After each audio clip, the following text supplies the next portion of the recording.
The Dayton Strangler was an unidentified early 20th century serial unaliver, responsible for the unalivings of 5 women and 1 man in Dayton, Ohio from 1900 to 1909. Although a multitude of suspects were arrested, including one who was wrongfully convicted, the unalivers remain officially unsolved to this day. The unalivings remain officially unsolved to this day.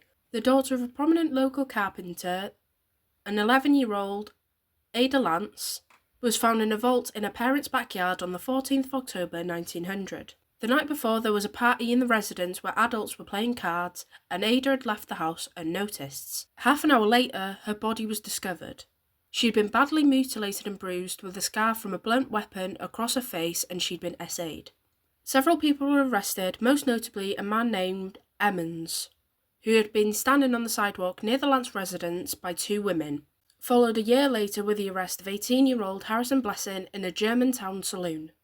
The authorities received a tip by William Hanna, owner of a bicycle shop, from which Blessing had stolen a wheel. Although the young Harrison allegedly confessed to the unaliving, he was later released due to lack of evidence. On the 20th of November 1906, a 20-year-old binary department employee of the National Cash Register Works left her job and headed home. Usually accompanied by her sister Fane, who was occupied at the time, Donna Gilman boarded a train with a group of friends, staying with them before her transfer at Arlington Heights. Then, she got on another train, reaching a short distance from her home before suddenly vanishing. The situation was unusual, as the night before she had written a note to her lover Stanley Anderson of Sharon, expressing her desire to see him that Sunday evening. On the night of her disappearance, a neighbour of the Gilmans, Robert Keyes, heard something that sounded like a struggle in their home. Soon after, Donna's body was found in some weeds 200 yards from her home, and on the opposite side of the street, her gloves and umbrella were found. The authorities quickly realised that she hadn't died on the spot, as the crime scene was visible from many homes, and that she was likely murdered in a nearby house and her body dumped there. Police barred off the area from onlookers in search for clues, with one Cincinnati sleuth, William S. Hatesman, allegedly finding a book which Gilman was reading on her ride home. Despite multiple suspect areas and even a confession, nobody was convicted of her murder. On the 4th of August 1907, the 24-year-old pawnbroker's daughter from Covington, Kentucky, and a travelling salesman boyfriend from Indianapolis were walking along a road near the National Soldiers' Home, accompanied by Anna's younger sister, Bertha. As they reached a completely isolated spot in the car park and started chatting with each other, suddenly a man crept up behind Conan and struck him with a baton. Surprised, Abe turned around, only to be shot twice in the stomach. The attacker then turned towards the sisters, but the frightened Bertha ran off panicked to call the sheriff. A posse was quickly formed, and they rushed back to the crime scene, where they found Cohen lying half dead on the ground. There was also a trail leading to some bushes where Anna's body was found. There was evidence of a brutal struggle and a subsequent "ah," with Markowitz's clothes nearly torn from her body and her arms covering her eyes. She'd been strangled to death. In the meantime, Cohen was rushed to the hospital, where, although he was still alive, he was so dazed that any of his statements were considered incoherent. 2 days later, he succumbed to his injuries. The only clue left to the mystery was provided by Eliza Virus, a black housekeeper who was close to the crime scene. She claimed that around 10 o'clock on Sunday night, she heard gunshots and a woman crying in reproach. Soon after, the voice said,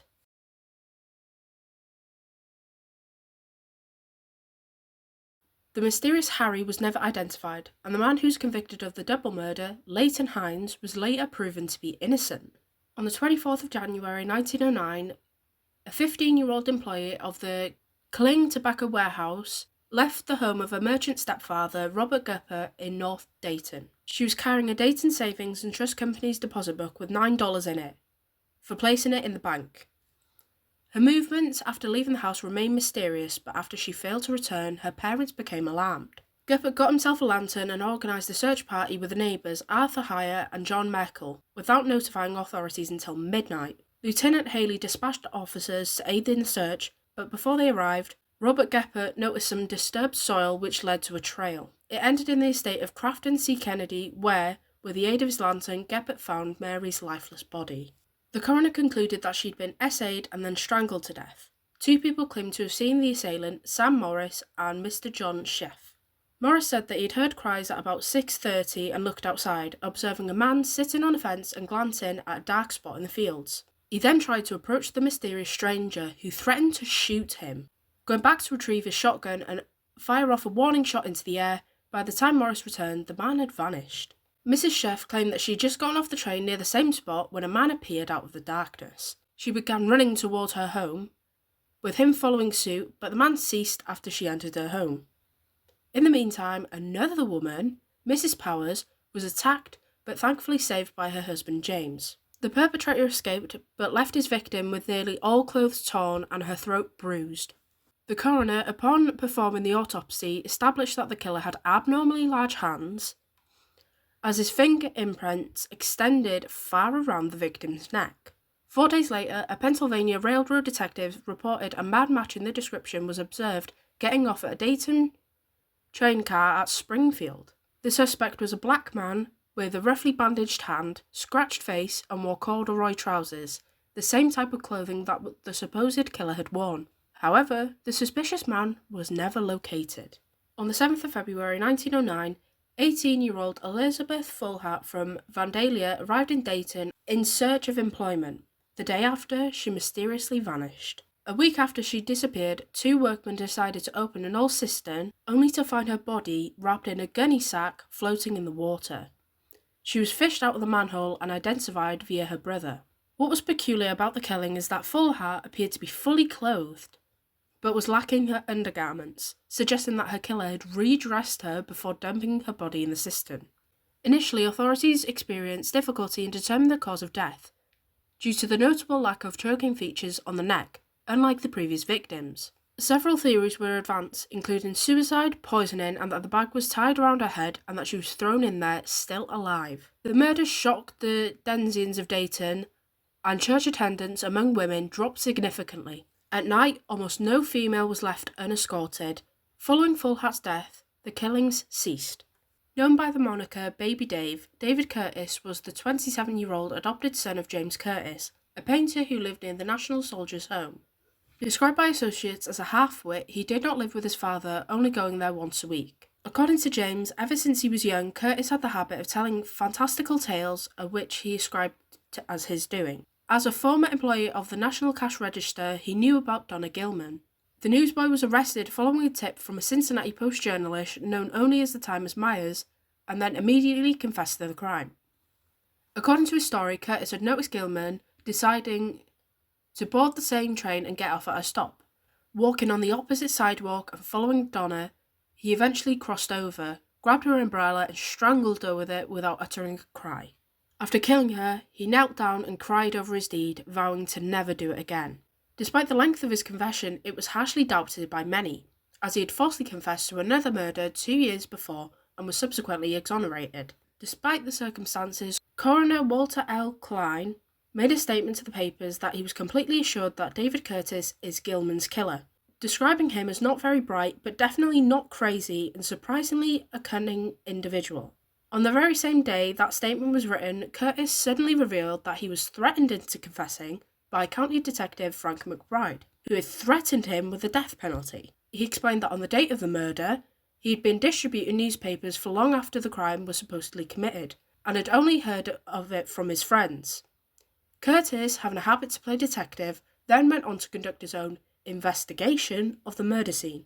Although several people testified against him, including his employer and Donna's brother Collins, the defence team was well prepared, and the day after the testimony it was announced that David Curtis was cleared of the Gilman murder. His dismissal was well received by the citizens of Dayton, who agreed and cheered for him upon release. A week after New Year's Eve, however, Coroner Kiln urged further investigation into Curtis, to no avail.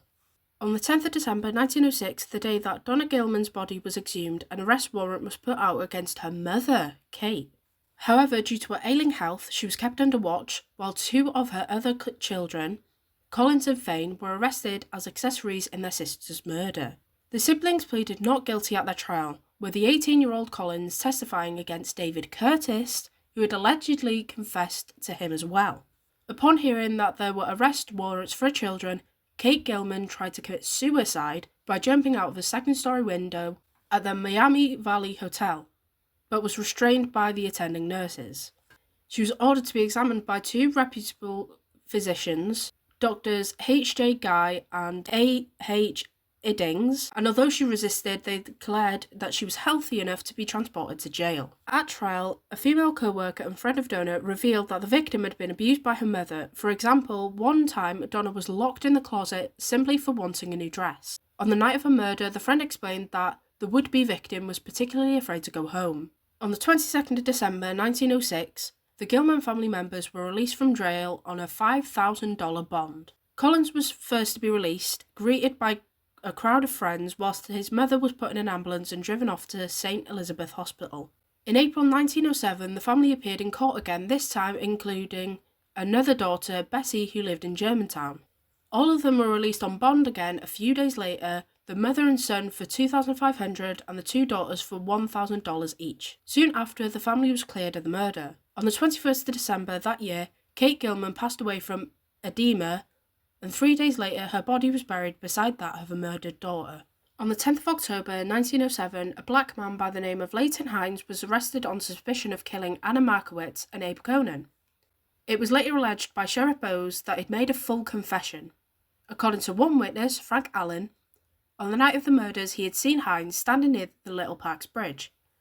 He was greeted by Leighton and greeted back. Sometime later he heard 4 shots but ignored it and moved on. The following day, when he heard of the tragedy, he quickly identified Hines as the man he had seen in the park.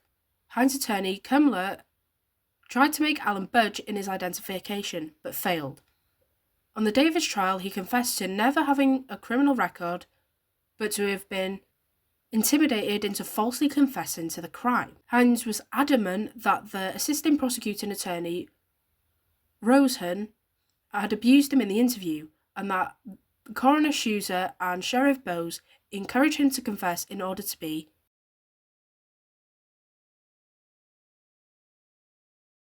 disregarding his statements. He was still convicted of double murder, but was spared the death penalty.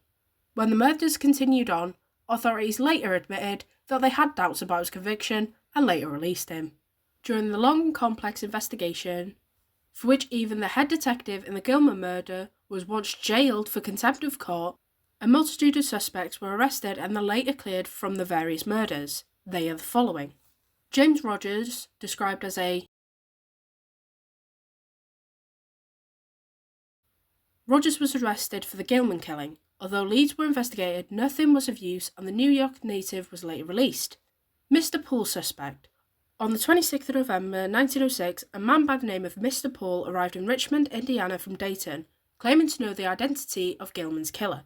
He explained while resting at the Phillips house in Dayton he was approached by the alleged killer who told him the details of the crime. According to his claims, the man's wife was away from home and since he had long loved the girl, he wanted Donna to confront his wife about the affair. Donna went with the man, where she met her fate and was dragged into the bushes. The man was supposedly later arrested in Cincinnati. The Richmond Palladium investigated Poole's claims, but found no arrest had been made in the aforementioned city, with both cities' police departments debunking his story. Unnamed black man. One short report claimed that a restaurant cook by the name of Thomas Wilson, who was aboard the passenger train which Donna Gilman used, had seen a black man talk to Gilman and later jump off 20 feet from where she was murdered. The authorities went after the man, but no follow-up report details what happened. William Partlen.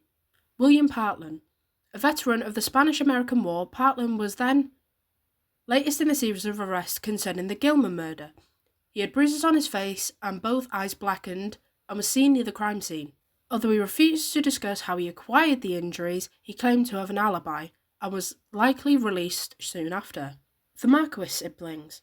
Shortly following the double murder of Anna Markowitz and Abe Cohen, 2 of her brothers and younger sister were detained in suspicion, Harry, Jacob and Bertha.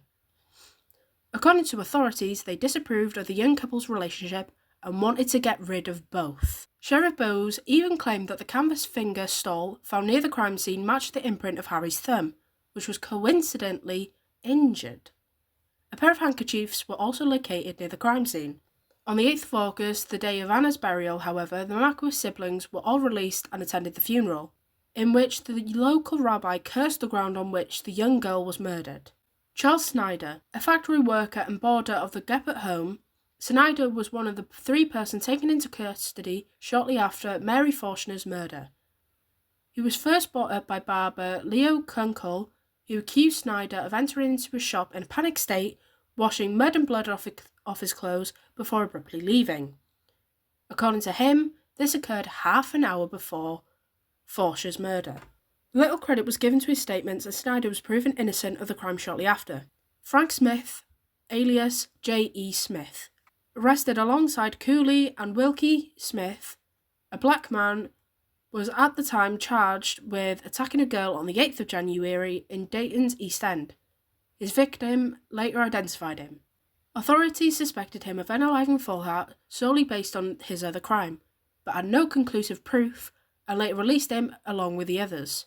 Roy Cooley, a Mulder and close friend of Fullhart, Cooley was detained by authorities for examination. However, no evidence was found and he was later released.